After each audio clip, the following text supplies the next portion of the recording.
morning, ladies and gentlemen. My name is Michael Flaherty, Boston City Councilor at Large and Chair of the Public Safety and Criminal Justice Committee. Today is Monday, November 14th, and we are here today in the INL chamber for a hearing on public safety grants to be administered by the Boston Police Department. This hearing is being recorded and being live streamed at www.boston.gov/city-council-tv and is on Xfinity 8, RCN 82, FiOS 964. It will also be rebroadcast at a later date. Specifically, the committee will be hearing the following dockets that I will now read into the record. Docket 1247, message and order authorizing the City of Boston to accept and expend the amount of $441,825 in the form of a grant, fiscal year 22 Burn Justice Assistant Grant, local allocation, awarded by the United States Department of Justice to be administered by the Boston Police Department. The grant will fund a domestic violence management analyst at the Family Justice Center, a hub and center of responsibility coordinator, and a technology coordinator for multiple data collection, reporting, and records management systems. This was referred to the committee on October the 19th, 2022. And docket 1248, message and order authorizing the City of Boston to accept and expend the amount of $350,365 in the form of a grant for fiscal year 2022 DNA capacity enhancement and backlog reduction program, awarded by the United States Department of Justice to be administered by the Boston Police Department. The grant will fund 2 criminalist positions, lab supplies, equipment, and continuing education expenses, and that was also referred to the committee on October the 19th, 2022. The administration sponsored these dockets, and it's important to note that if there are members of the public that would like to provide public testimony today, they may do so now by signing up on the sheet as you come in the door to my left, your right. Members of the public may also provide testimony via Zoom and or provide written comments to the committee that will be made part of the public record and shared with the members of the council. Members of the public should email Christine O'Donnell at christine.o'donnell, ODONNELL, at boston.gov to request the testimony link for public testimony via Zoom. Members of the public can also email the committee email at ccc.ps@boston.gov to provide written testimony. I'd also like to stress that we need information for people who are providing public testimony via video conferences, especially if you are dialing in with a phone number or if you have an unrecognizable username. So please make sure that your name appears on the Zoom. With us today from the administration, we have Maria Chivas, Director, Office of Research and Development from the Boston Police Department. Also, just an internal note, when it comes to the public testimony, just make sure that when you start to offer testimony, you just give a slight pause before you give your remarks so that central staff has the time to provide names of those that request to testify via Zoom, as well as give the audio an opportunity to catch up with your voice.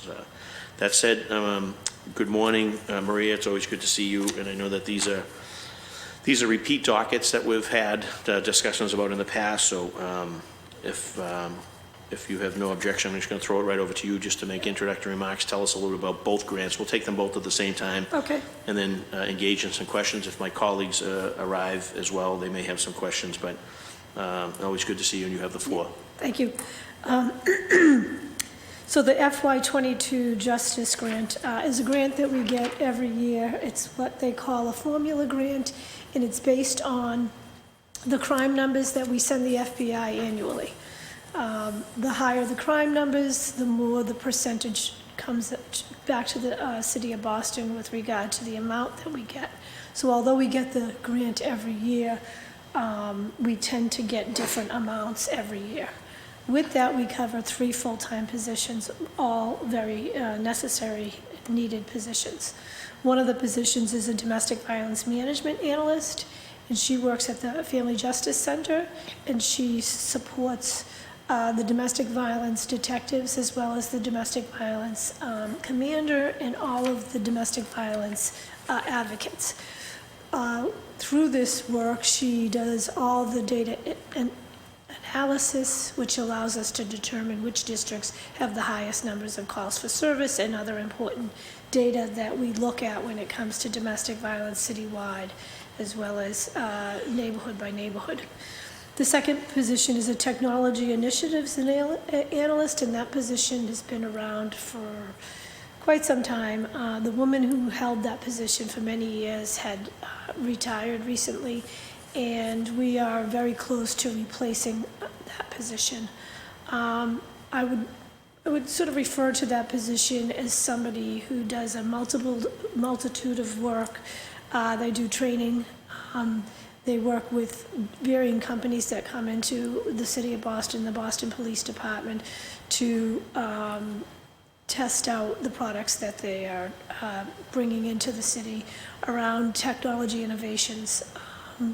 And the person recently helped to put online the new record management system, which is the Mark 43. So that was a recent project, but there are other projects that are always coming online in terms of technology within the Boston Police Department.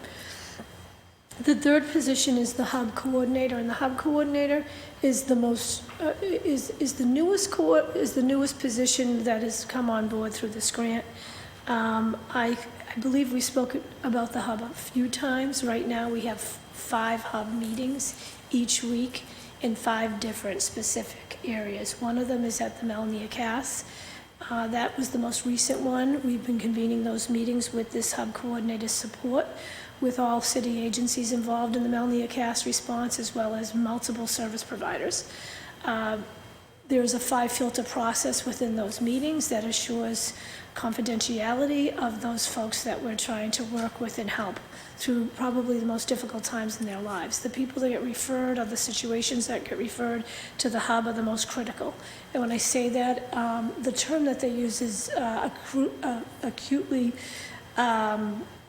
critical needs, which basically means if we don't address them immediately, they could end up in danger. And that could be freezing in the middle of the night, under a bridge. It could mean somebody who's in a dangerous domestic violence situation. So the broad range of work that is done through these hubs touches every crime category. It's not just, there are 18 risk factors that we can give you information on. So right now we have one coordinator that supports 5 different districts, as well as the Melnia Cass hub. The first 2 were East Boston, which is very successful. Jamaica Plain, also successful. Recently we did B2, which is Roxbury, C11, Dorchester. Each week about 30 service providers meet with police, and they go over very highly critical situations, and they work together to do outreach to the situation and people involved in that situation, and to get them what they need within a 48-hour period. So again, if you're interested in the hub more, we can invite you to one of the link through one of the meetings that take place on a weekly basis. It's fascinating how effective this program has been since we brought it on board, and that's the hub coordinator's position that staffs that. So that's that grant. It's the FY22, and it's $441,000, $441,825,000, and again supports those 3 positions. Thank you. Thanks. The next grant is also a grant that we apply for each year. As you all know, the Boston Crime Lab is an accredited lab, and when it comes to accreditation, it's important that the criminologists in the lab continuously get new and different training based on what's going on in that, in terms of DNA technologies and how they need to learn different things around testing. So the grant itself is called the FY22 DNA Backlog Reduction Grant. It's from the U.S. Department of Justice, Office of Justice Programs, specifically the National Institute of Justice, which is sort of the research arm of the Bureau of Justice Assistance. The amount is $315,365. And the spending period goes from 10/1/22 through, which is a 2-year, 9/30/24. The budget items include the personnel, the salary and overtime for a CRIM 1 and a CRIM 3, training and travel to go to this training so that we can keep being an accredited lab, and those testing supplies, which are often very expensive. And so we're lucky that we have this grant to cover those. That's great. I think that's it. Very good. Thank you very much, Maria. We've also been joined by my colleague, City Council President Ed Flynn. Maria, you had mentioned in the beginning, the higher the crime number, the bigger amount. Is that, is it just on the domestic violence crime stats, or is it It's all of them. So it's, all of different part 1, Yeah. part 2, part 3? annually, we used to report UCR crime, now we report NIBRs, which is all crime categories. And so they take the data that we send them probably around early March every single year, and they put that into a formula, and we receive grant money based on the numbers that we send them in March regarding the previous years. Gotcha. And has our number been consistent over the last several years, or do we see spikes in? It doesn't often spike because, for the most part, our crime rate is lowered each year. And so it's important, and we talk about this all the time, that we report properly, and we report every crime. And with a new record management system, we believe we'll be able to do that more readily than probably the record management systems in the past, which will show crimes in every category, which would help us probably get some extra money due to some categories. And then crimes that get diverted to, say, on the mental health side, do they still get recorded as calls that are coming in, person in need of assistance or well-being Yeah. checks, but that we're So- bringing in? Yeah, so oftentimes that doesn't get recorded as a crime per se because you're diverting, and so you're not charging a crime on someone. Instead, you're making a call to get clinicians and other service providers on board to help this person and get them the services that they need. And then can you just touch base again, you had referenced that the hub has some reach within the Mass and Cass. And Yes. so is it because there's domestic violence that's happening in and around Mass and Cass, or there are victims of domestic Yeah. violence that are going down to Mass and Cass and you're providing additional services for them? Yeah, so the hub program itself is designed so that regardless of what the crime category is, you can bring a case to that table. Okay. So in districts, let's say East Boston and C11 and Roxbury, in the neighborhood districts, you're gonna get a broader range of crime. And when I say crime, it's more people who are brought to the table because they have risk factors. So it's risk factor driven versus crime driven. So if a police officer, let's say the head of the community service office, comes in the morning and he has these reports on his desk, and these reports are actually referrals. So they'll look at these reports and they'll say, oh, this woman, this poor woman's called, there's been 15 calls in the past 3 months about this particular situation. If we don't intervene right now and do some real work with this family, she could get hurt, or she could get murdered. And so that could be one case, and then the next case that they bring to the table could be simply a family called and they need help because one of their kids they believe is getting involved in gangs, and they're afraid. So then we would bring a different group of service providers to that family and try to get their kid diverted into youth programming and other support services, homework help, and other support services. So the model itself allows you to bring any number of situations to the table based on 18 risk factors. And then you have a list of those risk factors that you can share with the city Yep. council, that'd be great. Yeah, we have risk factors, and Awesome. we have a lot of good information on the model. But the model is international as well as national. Okay. So we adopted it in 2018, but it was around for a couple of years in Scotland and Canada and various parts of the country. And Chelsea's got a very successful model, and they were actually instrumental in training the Boston team on how to do the hub in Boston neighborhoods. That's great. Awesome. And then just shifting to docket 1248, what types of supplies will be purchased? You had mentioned sort of the Mark 43, but what are we looking in terms of, obviously, for the DNA capacity enhancement and the backlog reduction? So- It says that there's that So- the grant will provide the positions, but also lab supplies and equipment. Are we Yeah. upgrading sort of, DNA technology and, So I'm going to need to get back to you on that because that's sort of lab okay, lab language. But I could get you a list of the type of supplies. Perfect. Because the supplies and equipment are very important, Right. but also very expensive. And so this is, Yep. it's very helpful. But Yeah, it'd be great I'll if I have can the get a list lab of that. That'd be get me a awesome. list. Yep. And then you had also mentioned that Boston's Crime Lab is accredited, and in order Yes. to remain accredited, there are certain, obviously, there's the criteria, training and education. Can Yep. give us a snapshot of what type of training goes into that, and also the impact that this funding will have on the caseload. I have to think that Yep. our crime lab, very much like our 911 callers, are Keeps data. overworked and understaffed, and Yeah. I'm assuming that there's a lot of sort of push and pull with respect to our crime lab, and will this, obviously, this funding impact or help reduce the caseload or get the turnaround time? Yes. It does, speed up. it does help reduce the caseload. Without these positions in the lab, every single test that they complete, every single case that they work on, there would not be anybody physically there to take on those extra cases. We could get you specific numbers on average, how many investigations that the crime lab is contributing to. That'd be great. With these two positions. Right. Very good.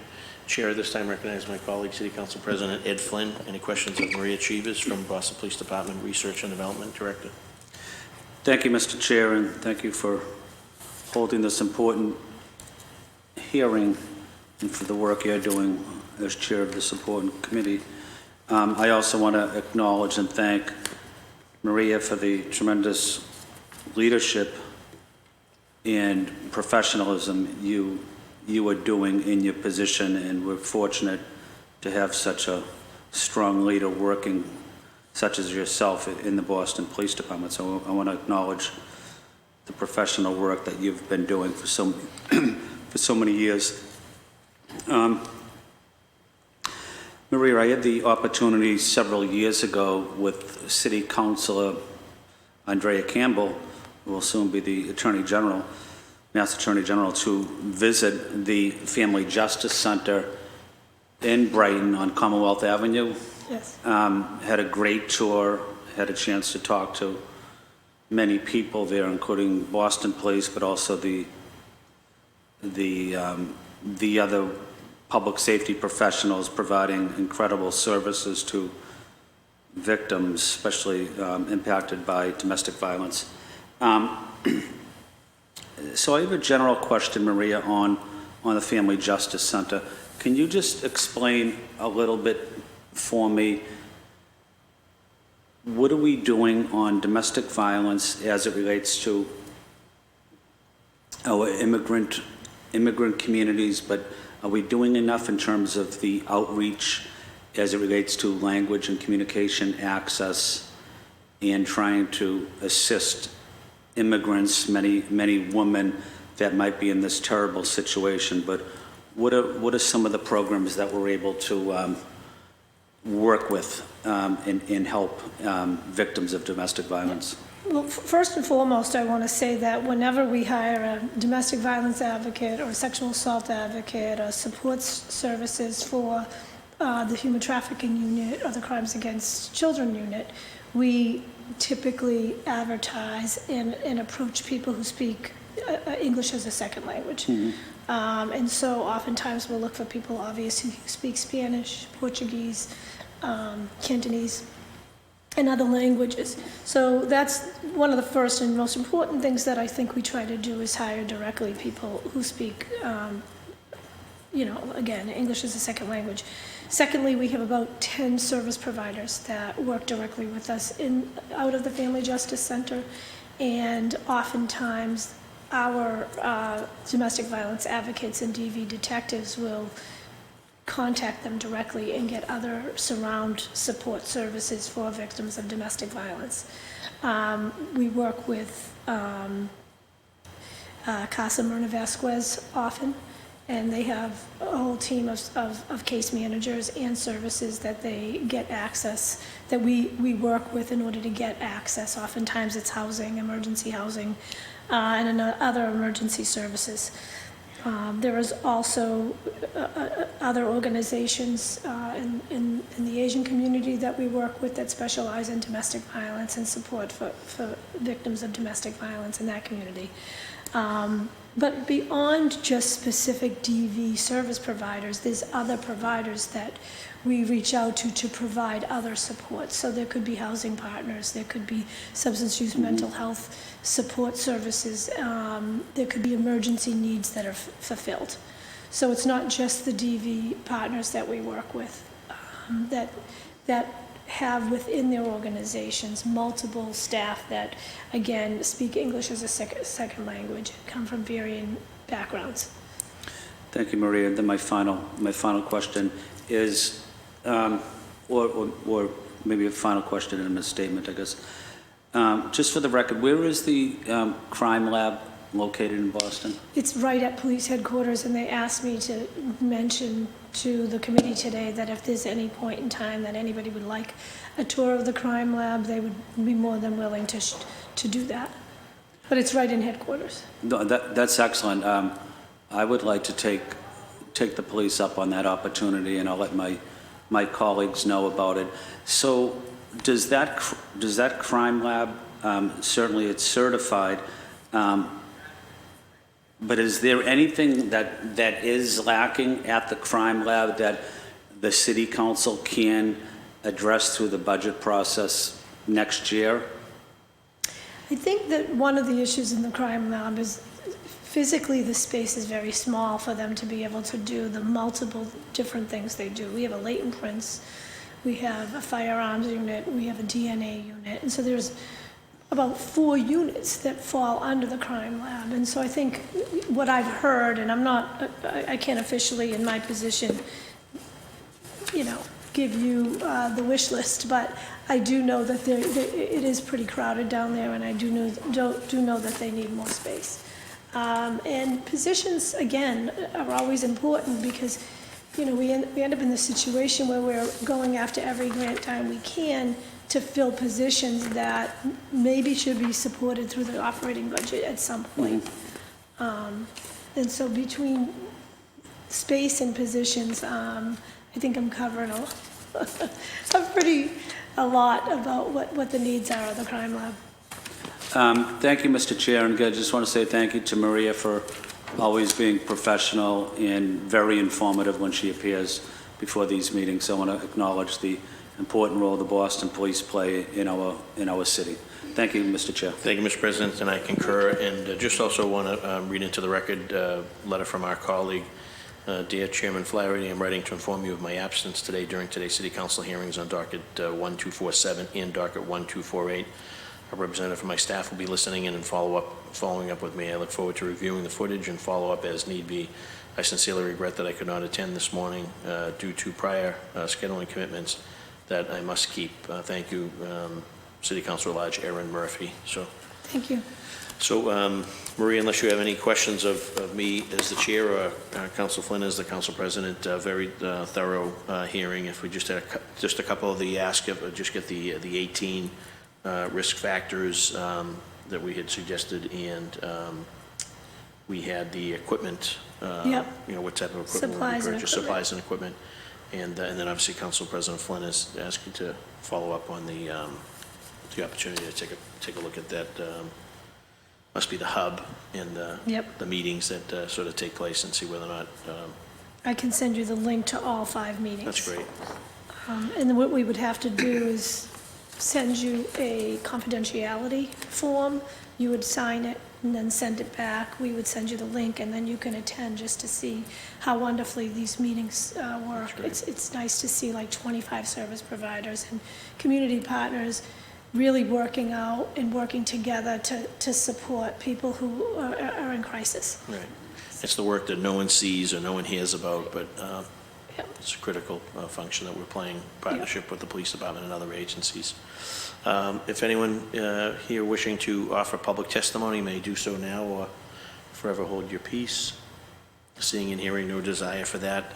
Christine, anyone come in on Zoom? That's a negative as well. So. Perfect. In closing, Maria, appreciate your time and attention. Obviously, the work that you do and the value you add over at the Boston Police Department as Director of Office of Research and Development. It's always a pleasure to have you here to talk about these very important grants that are part and parcel to how we do what we do and how we're probably arguably one of the best, if not the best in the country when it comes to our Boston Police Department and our community policing efforts.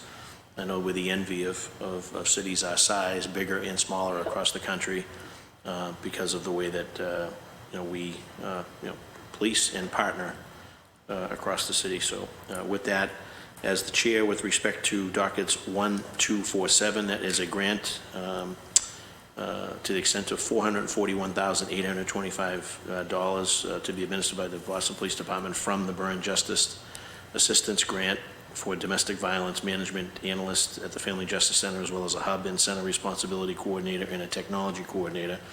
And with respect to docket 1248, that's a grant of $315,365 for DNA capacity enhancement and backlog reduction. The Committee on Public Safety and Criminal Justice will be adjourned. Thank you. Thank you.